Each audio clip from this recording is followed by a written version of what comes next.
एक अगर घर में तकलीफ है, घर में कष्ट है, परेशानी है, कलिकाल का समय है, कलयुग का समय है, शास्त्र कहता है कि इस कलिकाल में धर्म पत्नी को पति के कदम से कदम मिलाकर साथ देना चाहिए, मेहनत में, परिश्रम में आगे रहना चाहिए।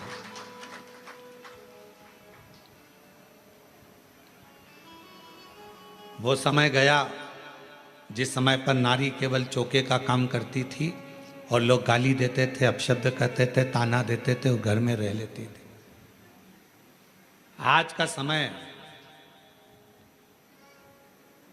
एक बेटी अपनी सेना को लेकर जाती है और पूरे पाकिस्तान को हिला कर आ जाती है। आज का वो युग है। आज का वो युग है कि एक बेटी पूरे पाकिस्तान को हिला कर आ जाती है। आज का वो युग है, एक बेटी अंतरिक्ष में जाती है और अंतरिक्ष का छोर पाकर वापिस आ जाती है। आज का वो युग है, एक बेटी साइंटिस्ट बनकर पूरे साइंटिस्टों को ज्ञान प्रदान करती है। आज का वो युग है। आज की बेटी collector, SP, IG, DIG, commissioner और बड़े बड़े अधिकारी और मंत्री के पद पर बैठती है। आज का वो युग है। वो गया समय, एक कलिकाल का समय, कलयुग का समय। और ये किसने दिया? कोई तुमसे पूछे कि एक स्त्री को आगे करने का अधिकार किसने दिया, तो तुम कह देना भगवान शंकर ने दिया। कहां? तारकासुर जैसा असुर सामने था, विदल उत्पल नाम के असुर सामने थे, महिषासुर सामने था। और उस महिषासुर को मारने के लिए संपूर्ण जगत के देवता, 33 कोटि देवता सामने खड़े हुए थे, पर महिषासुर नहीं मरा। आखिरी में विदल उत्पल को मारने के लिए भी मां जगत जननी जगदम्बा को आगे करा गया और महिषासुर को मारने के लिए भी जगदम्बा को आगे करा गया। शंकर भगवान ने कितना सुंदर शब्द किया। पार्वती जी कहती हैं मैं आगे बढ़ूं, शंकर जी कहते हैं एक स्त्री पुरुष से ज्यादा बल रखती है। 100 सिंहों से तू बलशाली है जगत जननी, 100 सिंहों से। आप जरा विचार करिएगा, किसी व्यक्ति को अगर संबोधित किया जाता है ये तो शेर है, मतलब वन ओनली एक, और बहू को सम्मानित किया जाता है 100 पे भारी है। बोलो सही है कि गलत है? एक व्यक्ति को संबोधित किया जाता है वन ओनली, शेर है। और अगर स्त्री को संबोधित किया जाता है तो कभी कभी सास भी कह देती है मेरी बहू तो 100 पे भारी। किसकी सुने? 100 पर भारी। इतनी बोलती है, इतना बोलती है कि 100 लोग बोले इतना बोलती है, इतना तेज है, इतनी तेज, पूरा मार्केट करके गाड़ी उठाए, भुड़ भुड़ करके जाए, पूरा मार्केट करके 100 पर भारी। बोलो बोलो सत्य है कि गलत है? संबोधन अब किसी व्यक्ति के लिए ये तो शेर है, शेर ओनली वन, और वो 100, पूरी 100 भारी है। 100 सिंहों से बलशाली, अष्टभुजाओं वाली, दुखियों के दुख हारे। ओ मैया हम सब उतारे तेरी आरती। अब 100 सिंहों के बराबर उसमें बल है।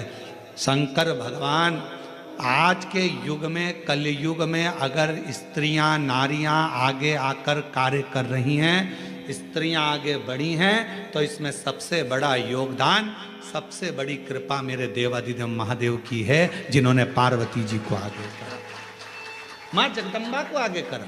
तू असुरों को मार सकती है, तो भद्रकाली बन सकती है, तो कुष्मांडा बन सकती है, तो स्कंदा बन सकती है, और एक समय ऐसा आए तो तू अन्नपूर्णा भी बन सकती है। याद करिए जब पूरा विश्व भूख से बिलख रहा था, पूरा विश्व,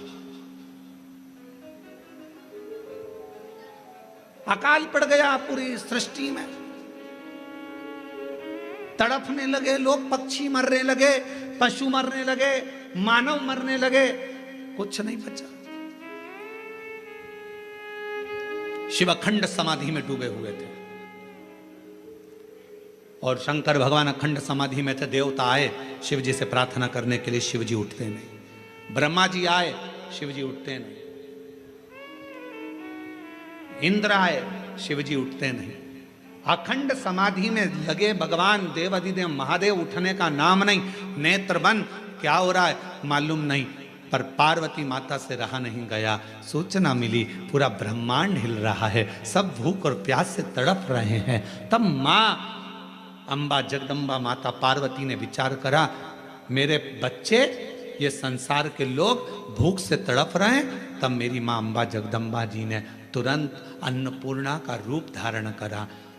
भूमि पर चरण रखकर धान उत्पन्न किया।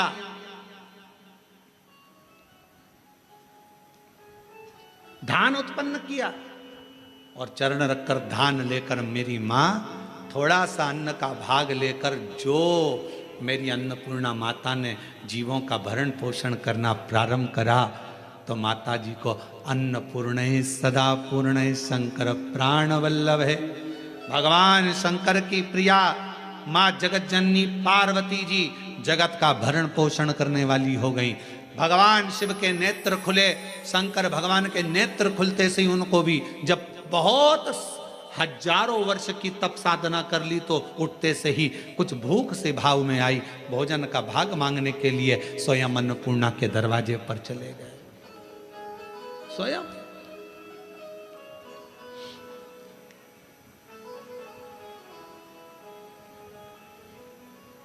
जब जगत पूरे विश्व में हाहाकार मचती है तो वो अन्नपूर्णा बन जाती है।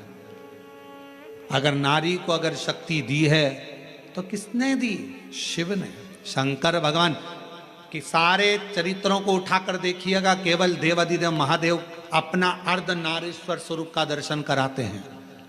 आधा शिव आधा पार्वती। पार्वती तू मेरी शक्ति है, शक्ति ही शिव है और शिव ही शक्ति है, दोनों। अब उसको समझने वाला समझे, ना समझने वाला ना। मालती बेटे का नाम शिवा रख दिया। पति पांवों से विकलांग था, करता कुछ नहीं था। अकेली मेहनत करने जाती है, परिश्रम कर। अब दुनिया की रीति है, जब एक नारी पुरुष की तरह आगे बढ़कर काम करती है और आगे बढ़ने का प्रयास करती है तो दुनिया के लोग ताना देने का प्रयास करते हैं। उसका विल पावर कमजोर कैसा करा जाए, उसको तोड़ा कैसे जाए, उसको झुकाया कैसे जाए, उसको अंदर से तोड़ने का प्रयास करते हैं। पर जितनी भी मेरी बेटियां इस कथा को सुन रही हैं, जितनी मेरी जीजियां इस कथा को सुन रही हैं, जितनी मेरी माताएं इस कथा को श्रवण कर रही हैं, दुनिया का कोई व्यक्ति तुम्हें कितना भी ताना दे दे, कितनी भी गाली दे दे, तुम्हारे ऊपर कितना भी अपशब्द कह दे, तो भी अंदर से टूटना मती, दमदारी से चलते रहना, आगे बढ़ते रहना। तुम्हारा कर्म तुम्हारा जवाब देगा, तुम्हारा कर्म तुम्हारा जवाब देगा। तुम तो बढ़ते चलो, हाथी की अलमस्तता में आगे बढ़िए, कुत्ते पीछे चिल्लाते रहेंगे। कुत्तों की वो औकात नहीं होती जो सामने आकर भोग दें, कुत्ता हमेशा पीछे ही भोगता है। तुम अपनी अलमस्ती में चलो मेरी बहनों, तुम अपनी अलमस्ती में चलिए मेरी जीजियों, अपनी लगनता, अपनी कर्मता। मैं मेहनत करूंगी, पढ़ाई करूंगी, परिश्रम करूंगी, मैं आगे बढ़ूंगी। लोग ताना देंगे, अपशब्द कहेंगे, गालियां देंगे, आपके बारे में आड़ा टेढ़ा विचार रखेंगे, पर आप एक हाथी की तरह बढ़ते चले जाना, क्योंकि कुत्ता पीछे ही भौंकता है, हाथी के सामने नहीं आ पाता। कुत्ते का काम है पीछे भौंकना, वो हाथी के सामने नहीं आ पाता, क्योंकि कुत्ते को भी मालूम है कि हाथी के पांव में वजन है, सामने आऊंगा तो दुमस देगा, इसलिए कुत्ता केवल पीछे ही भौंकता है, उसकी वहीं तक सामर्थ्यता है।